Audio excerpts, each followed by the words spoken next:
pero estamos, eso es lo importante. Paco, ¿qué pasó con las encuestas? Pues en general bien, digo, todas daban la ganadora correcta, ¿no? Sí, ese es el tema. Nadie Y calculó. bueno, y los que, ¿no? Temas como Massive Caller, pues esos no hacen encuestas, ¿no? Eso es pura publicidad, ¿no? Pues sí, pero En general, digamos, el promedio era pues, bastante abierto, ¿no? sí, pero se daba el triunfo, pero supusieron, tenían idea de cómo iba a responder la gente. Mira, yo creo que lo que sucedió es que con el antecedente de la Ciudad de México en el 21 y con el Estado de México que tuvimos en el 23, a partir de la sobreestimación que hubo ahí de Morena, se dieron muchos de los colegas investigadores empezamos pues a modelar, ¿no? Ver cómo que había un fenómeno de participación diferenciada. Y de ahí que la mayor parte de las encuestas terminan subestimando, digamos, a Morena, cuando en realidad si no hubieras aplicado ningún modelo, te hubiera dado lo que está pasando, cerca de 30 puntos de diferencia, ¿no? Pero ante estos eventos que tuvimos recientemente de sobreestimación de Morena, ante el temor de eso, fue que yo creo que la mayor parte de los que modelamos cerramos más la diferencia a favor de Morena, ¿no? Pero, ¿hay alguna explicación? ¿Tú tienes alguna idea? De alguna forma se puede saber por qué. ¿Por qué salió tanta gente a votar? ¿Qué se defendía? ¿Qué es lo que la gente sintió para salir a la calle de la manera que vimos, cuando menos en la Ciudad de México? Y creo que en todas partes. Lo que sucedió, por ejemplo, en Estados Unidos, que eran millas de gente haciendo cola para emitir un voto, creo que nos está hablando de algo más que no tengo yo todavía muy claro. Tú dinos, ¿hay alguna forma de medirlo? ¿Tú sabes, tienen alguna respuesta a esto?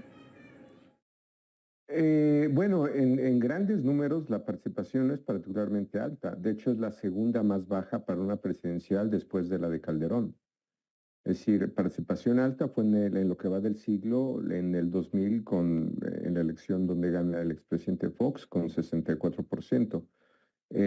Hace 6 años fue de 63, hace 12 años fue de 63. Esta es de 60. En realidad no, digamos, en el histórico no es una participación históricamente de las más altas. Ciertamente el interés por esta elección estaba, creo, o fue lo que se expresó en las urnas a favor de la continuidad. Más bien yo te diría, lo que sorprende aquí fue la oposición, o sea, esos 3 puntos que no salieron a votar, te diría que se le pueden básicamente pedir o uno podría creer que son votos que no salieron a votar pues por Xochitl Gálvez, ¿no? Digo, creo que el primer dato que sorprende, los dos sorprenden mucho, ¿no? Digamos, estar casi en 60% de la preferencia de Claudia Sheinbaum no es un tema menor, pero que la oposición esté por debajo de 30 puntos, creo que es igual de sorpresivo. Lo de Maynes más o menos se veía venir porque es la tercera fuerza electoral que te ofrece una salida a esta elección, una elección que era entre dos fuerzas no solamente polarizadas, sino en una contienda electoral, donde el elector creo que tomó esta tercera vía de Maynes como una salida políticamente correcta, ¿no?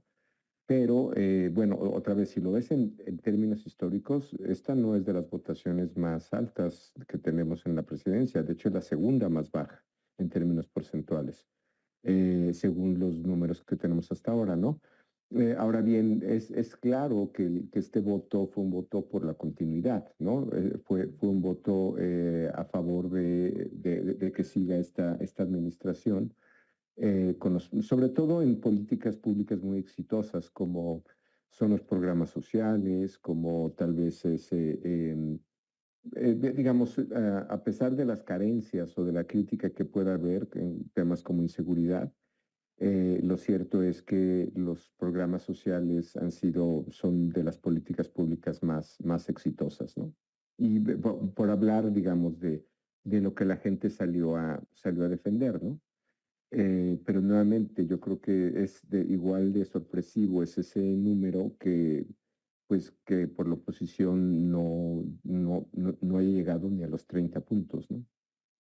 Fíjate que yo tenía la idea de que el INE estaba dando como números de participación el 70, el 69%, algo así, ¿no? 70, 60. Entonces, dices tú, la segunda más baja que se haya registrado. Con los números que hay hasta ahora es de 60% de participación. Nuevamente, en el 18 fue 63, en el 12 fue 63, en 2006 fue 59, ¿no? Esa es la más baja, y en 2000 fue 64. Entonces, no, o sea, en grandes números no es en términos porcentuales. Que salió a votar más gente, pues sí, porque el padrón es más grande, ¿no? Que hay entidades o, digamos, como es la Ciudad de México, donde se rebasa la participación comparado con la nacional, también es cierto, ¿no? Pero creo que no, o sea, lo que yo tengo entendido hasta ahorita tanto en el PREP con el conteo rápido, está arribita de 60. ¿Podrías decir que existió o existe algún miedo a que nos vuelva a gobernar la derecha o el conservadurismo o como le quieras poner, y que por eso esos puntos que no se dieron de participación se le podrían restar a la candidatura de Xóchitl Gálvez? No sé si sea exactamente digamos, la preocupación. Es parte de lo que se debatió en la campaña. Yo creo que tiene que ver básicamente con una oposición muy desprestigiada. Es decir, cerca de la mitad del país te dice abiertamente que jamás votaría por el PRI, 44%. Sumado el PRI más el PAN más sus liderazgos, teníamos números como de 68% que te decían que nunca votarían por esas fuerzas políticas, lo cual te da una idea del nivel de negatividad que había.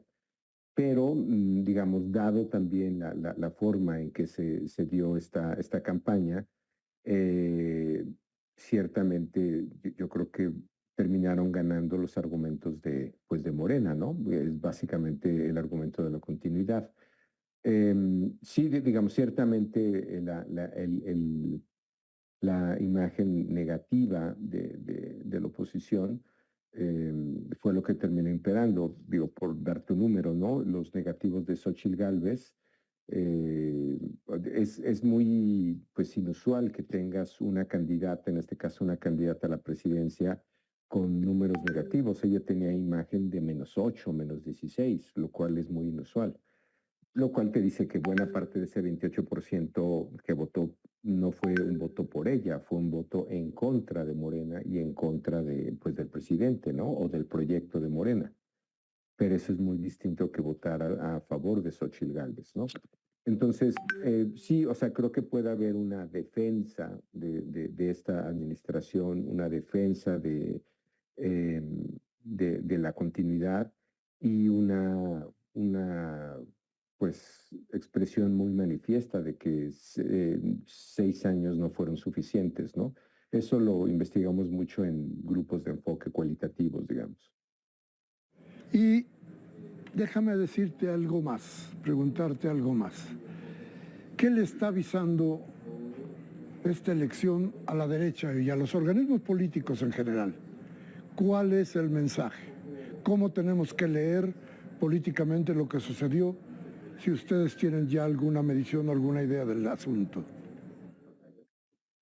Que no tienen una oferta política o competitiva frente a lo que puede ofrecer hoy día el gobierno, ¿no? O sea, si lo quieres leer así, me gusta la expresión como lo pones, Da la impresión de que no fue muy atractivo ni el discurso, ni la oferta, ni la candidata, ni los liderazgos. Pero yo creo que el mensaje, porque más allá de si es lo que represente el PRI o el PAN, digamos, ya veremos si sobrevive el PRD, en un esquema de pesos y contrapesos, creo que deberá ser una oposición que se tenga que reposicionar, pero con el discurso, con la oferta que tienen hoy, si lo pones en términos de mensaje como lo señalas, yo creo que el mensaje es no, ese discurso no, no, esas ofertas no y esos liderazgos no. Y eso es algo que, digo, me sorprende que no lo dijeran todavía, ¿no? Da la impresión de que siguen. A ver, te doy un ejemplo. Parte de la campaña de Xochitl, al principio, recordarás, había un cuestionamiento fuerte sobre la economía del país. Ella decía que al país le podía ir mejor, ella decía que se están perdiendo oportunidades, ¿no? Por el nearshoring o otros temas económicos. Tú revisas el índice del consumidor, ves la expectativa de consumo, de cómo evalúa la gente la economía, todos son unas señales de optimismo impresionantes. Y yo me preguntaba, ¿cómo es posible que como parte de su campaña ese es el discurso, una crítica a la economía? Porque además, para quien no es, digamos, beneficiario pues de las inversiones que están llegando al norte del país pues tienen los programas sociales, sobre todo para el sur.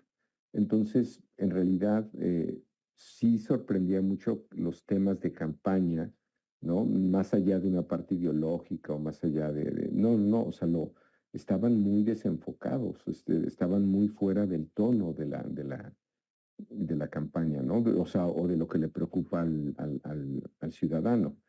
Entonces son varios mensajes, o sea, uno que me parece fundamental es, pues parece que estás muy desconectado de lo que está pensando el ciudadano como partido político, como candidato, y me parece que el 28% dice eso, ¿no? Paco, te quiero dar las gracias, muchas gracias por estar con nosotros, por habernos permitido escucharte y darnos idea de lo que está pasando. Y seguramente te tendremos que reiterar la invitación para ir descubriendo parte de lo que tenemos que aprender de este día del juicio. Gracias, Paco. Y vamos a regresar a nuestra mesa porque